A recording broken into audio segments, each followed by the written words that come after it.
This is Sean with the Family Outdoors. We'd like to kick off a new series today called Bushcraft for Beginners. In this episode, we're going to go over fire, different ways to light it, different tools that you can use to do it, and how to be successful at it as a first-time bushcrafter. Stick around.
So to get started as a first-time bushcrafter, we need to decide what kind of implements we want to use to light our fire.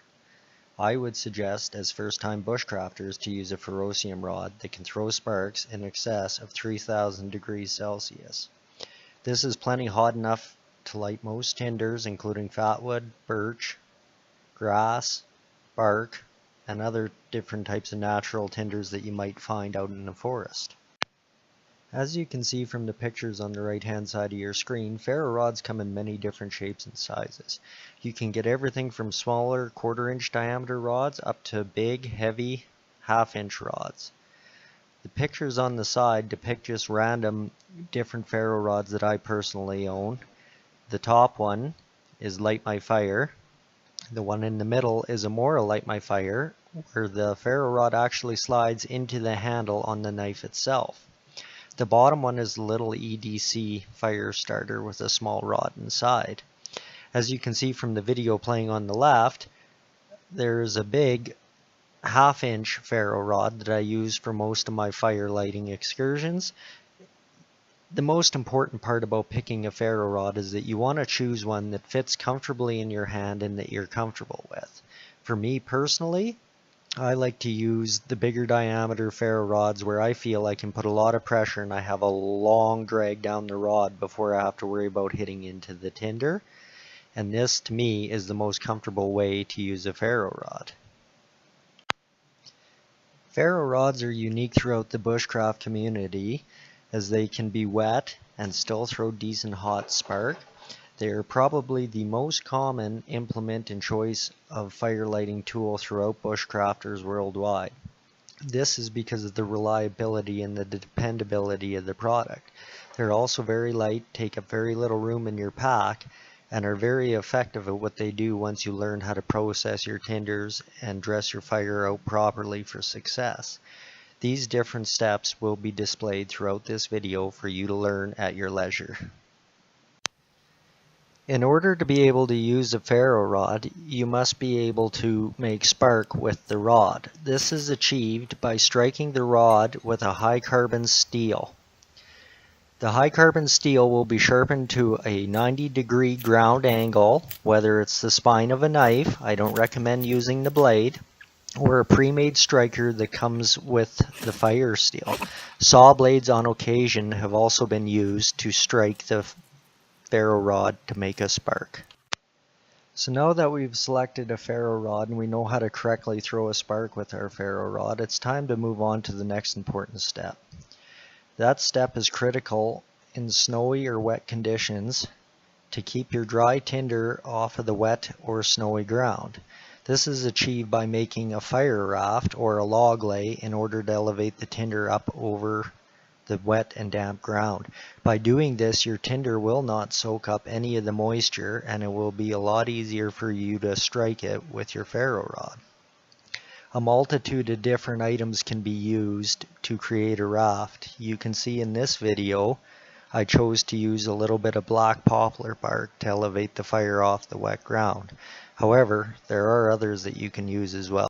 Other fire lays can include split logs, a piece of a stump, or a simple piece of birch bark to keep your tinder dry.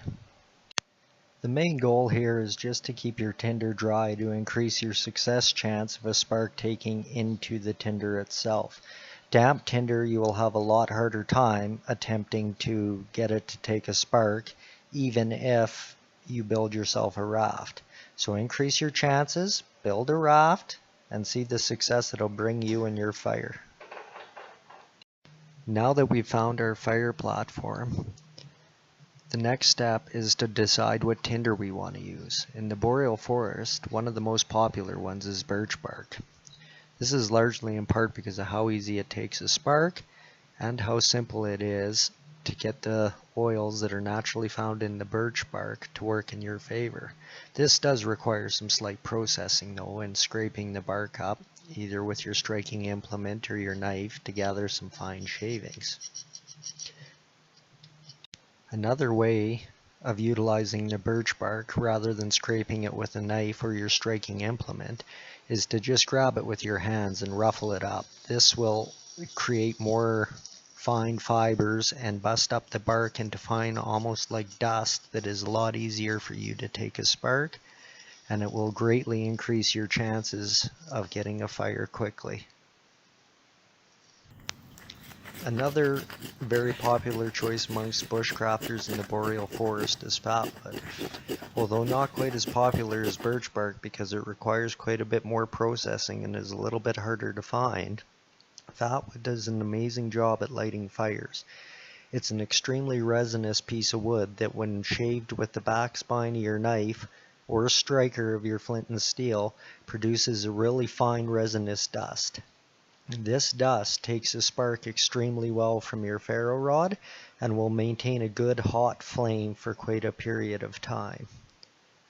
This is an exceptional piece to have in your fire kit, as when it's really wet outside and dry tinder is hard to find, fatwood can often be your go-to. It is an extremely easy way to get a fire going in the boreal forest, and it is extremely reliable. Once ground into a fine powder and scraped into a little pile, you can see that it takes very little effort or spark to get your fatwood to take and light a great hot flame almost instantly. This is an exceptional piece of fire kit. Another method that you can use is making feather sticks. This requires batoning to the heart of a tree and using the dry inner core, using your knife, and stripping it down into skinny small little pieces. The most curls you can get in a feather stick, the better. But you can see they do very, very well for getting your fire going. It's just another option that you have when you're out in the woods, perhaps in wet, rainy, or snowy conditions, of finding yourself some dry tinder to use. You don't always have to be elaborate when you're talking about making a bushcraft fire. Sometimes it's as simple as going and picking a good handful of dry grass, processing it by just rubbing it up in your hands, and throwing a few good sparks on it. Often, if the grass is dry, this is all that it'll take for it to catch a good spark and get some decent fire going.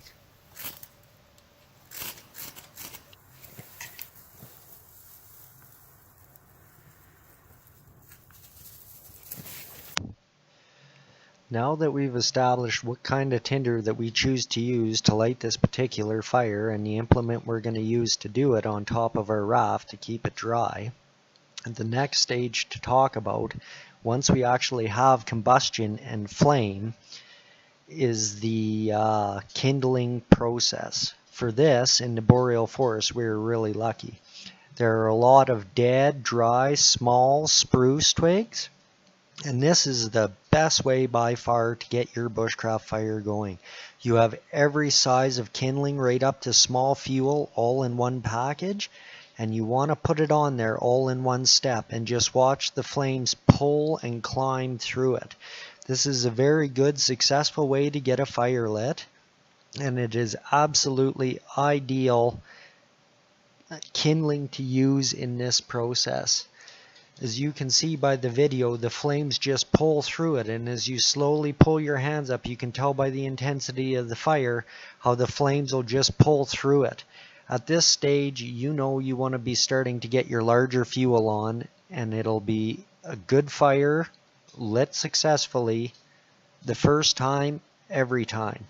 There are plenty of other kindlings that you can use. I just choose to use this one because I find it is by far the best, most practical way to get a fire going quickly, and there is no need to be sitting there separating the different sizes of your kindling or anything like that. You want to put them on there all together, and then the fire will pull through it, and the smaller ones will help the fire burn good and hot to catch the bigger pieces on fire and start burning into your fuel right away. This is a great way to light a fire quickly. Now that you've got your kindling mastered and you've moved on to fuel, there are plenty of different types of fuel that you can use for your fire. In the boreal forest, we have aspen and conifer. Out east, not particularly where I am, but they also have ash and other different forms of tree there. Here, our primary wood that we have is either aspen or spruce, pine, or balsam. There's some tamarack and birch. So any of these fuels are adequate for your fire. If you use any of the conifer species, it will definitely throw a lot more heat than the aspen species will. However, at the same time, it's going to produce a lot more sparks, and it may not be something you want to use depending on your setup. If I am doing a tarp camp, I will primarily burn aspen just to reduce the amount of sparkles that could potentially get into my gear. All of them, though, are very viable heat sources and work very, very well. I hope you guys enjoyed this look into making your first bushcraft fire. There are plenty of other ways to do it and other materials that we didn't cover in this video. However, you've got the basics. You are more than well on your way off to lighting your first fire and enjoying a comfortable time around it in the forest. If you like this video, please like, comment, and subscribe. As the video series progresses, we will be taking a more in-depth look into different fire lays, different things you can do to improve the efficiency and the warmth of your fire, and how each fire suits each camp best. Hope you guys enjoyed the video. See you next time.